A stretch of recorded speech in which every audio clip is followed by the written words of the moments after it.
Hello दोस्तों, नमस्कार। आप सभी का आरवी मानुषी पर स्वागत है। आप में से बहुत से ऐसे अभ्यर्थी हैं जिन्होंने पहले एग्जाम दे चुके हैं, यानी कि वो अनुभव रखते हैं कि हमें क्या पढ़ना है, किस तरह से पढ़ना है। लेकिन इस वीडियो में बताऊंगा तो आप और नए अभ्यर्थी सभी इस तरह से पढ़ेंगे और अपना ध्यान रखेंगे कि इस तरह से आपको रणनीति बनानी होगी। अगर मैं समाजशास्त्र की बात करूं तो आपको कुछ चीज़ें नोटिस करनी होगी।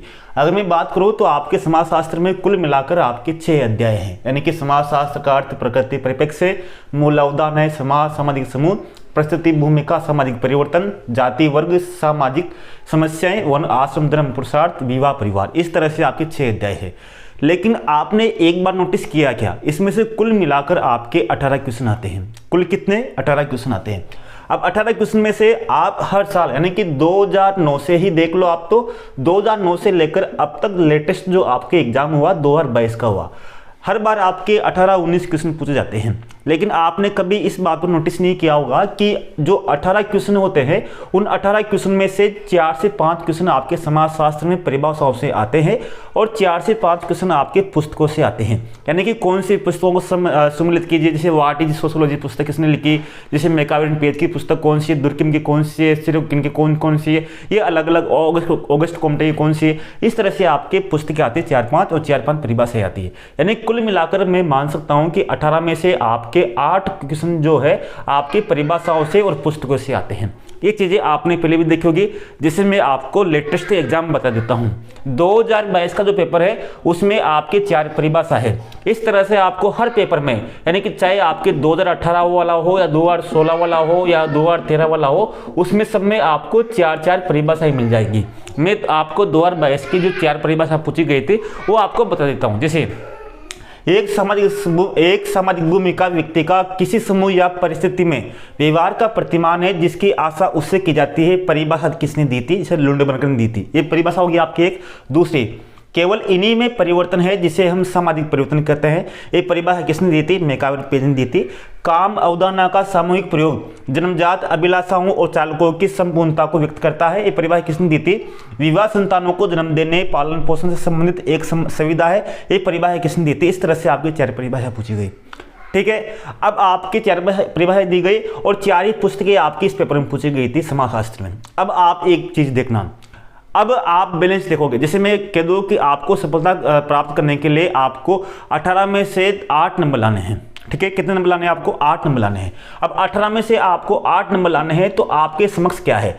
आप एक काम कीजिए ना कि आपको 8 नंबर लाने हैं तो आप इन सभी को पढ़ोगे पूरी तरह से, यानी कि इसको 10-10 घंटे दोगे। लेकिन आपको तो 2 घंटे देने हैं, यानी कि आपको केवल परिभाषाओं को और पुस्तकों को पढ़ना है, जिसमें आपके कितने हैं, यानी कि आपके 8 नंबर मिल जाएंगे।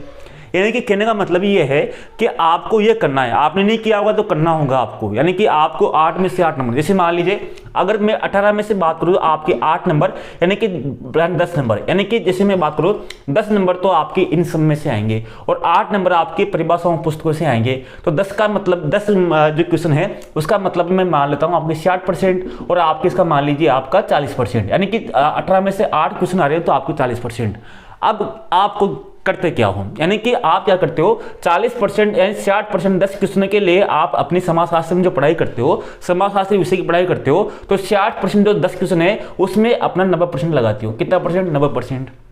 और जो आपके जो 8 क्वेश्चन है इसमें जो 40% का योगदान है उसमें आप केवल जो परिभाषाओं याद करने में, पुस्तकों को याद करने में केवल आप अपना 10% लगाते हो। ठीक है, तो आपको करना क्या है? आपको कुछ भी नहीं करना। आपको इतना समय क्यों व्यर्थ करना है? आपको 90% मत लगाओ इस पे क्यों लगा रहे हो? जब आपके 8 क्वेश्चन आपको पता है तो आपको करना क्या है? आपको 2011 से लेकर 2022 तक की आपके जितने पेपर हुए, या फिर आपके 2013 से लेकर 2022 तक आपके फर्स्ट ग्रेड समाजशास्त्र के जो पेपर हुए, फर्स्ट ग्रेड के जो समाजशास्त्र के पेपर हुए, फर्स्ट ग्रेड के या फिर आपके सेकंड ग्रेड के जो 2011 से लेकर, इसमें आप एक काम करना, इन पेपरों में से जो आपकी पुस्तकें हैं पूछी गई थी एग्जाम में उनको लिखना और एक तरफ आपकी परिभाषाओं को लिखना। इस तरह से आपकी परिभाषाएं पुस्तकें कंप्लीट हो जाएगी।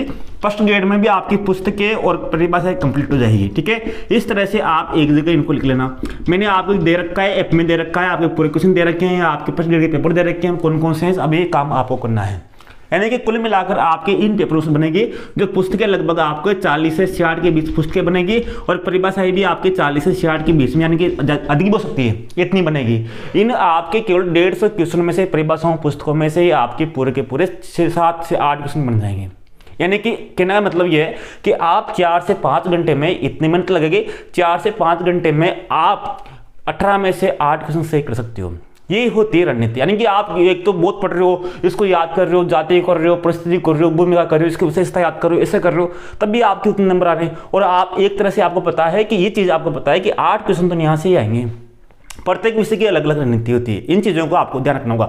बाकी मेहनत तो आपको करनी ही होगी, यानी कि बिना मेहनत के कुछ भी होने वाला नहीं है। लेकिन कुछ चीज़ें ऐसी है जो आपको बहुत आगे बढ़ा देती है, इन चीज़ों को आपको सीखना होगा। तो ये काम है कर लेना कि आपको पुस्तकें, परिभाषाएं, आपको जितनी पेपर दे रखे हैं, जितनी मेहनत दे रखा है, उसमें से आप कर लेना कि पुस्तक कौन कौन सी, परिभाषा कौन कौन सी, पुस्तकें कौन कौन सी, परिभाषाएं कौन कौन सी, उनको एक जगह लिख लेना। अगर मुझे टाइम मिलेगा तो मैं आपको वहाँ पर करवा दूंगा। इन चीज़ों में आपको मैंने बताने का उद्देश्य यही था। इसी तरह अगर जैसे अभी आपको समाजशास्त्र और अर्थ परिभाषा, जैसे आपको मैंने दर्शन शास्त्र का इससे पहले 2 वीडियो बनाए थे, उसमें मैंने आपको बता दिया था कि कौन कौन से क्वेश्चन किस तरह से आप किस टॉपिक से कौन कौन से क्वेश्चन पूछ जाते हैं। मैं हर एक पुस्तक में नहीं बताऊंगा आपको, हर एक चीज़ में इसे बताऊंगा तो बहुत समय लग जाएगा। एक काम आपको करना है सफलता के लिए, कुछ चीज़ें ऐसी है जिसमें हम शॉर्ट तरीके से अपने जो पढ़ाई की इस तरह उसको आसान कर सकते हैं। यानी कि एक तरह से अपन कम समय में अधिक अंक प्राप्त कर सकते हैं कुछ चीज़ें इस तरह से विश्लेषण के माध्यम से। ये चीज़ें आपको ध्यान रखनी होगी। अगले वीडियो में मिलते हैं और जो अगले वीडियो में कुछ इसे विशेष आपके लिए खास चीज़ लाने वाले हैं ताकि आपको बहुत ही फायदा मिले। अगले वीडियो का इंतजार करना, उसमें आपको कुछ चीज़ें मैं आपको बताने वाला हूँ, वो आपके बहुत काम आने वाली है।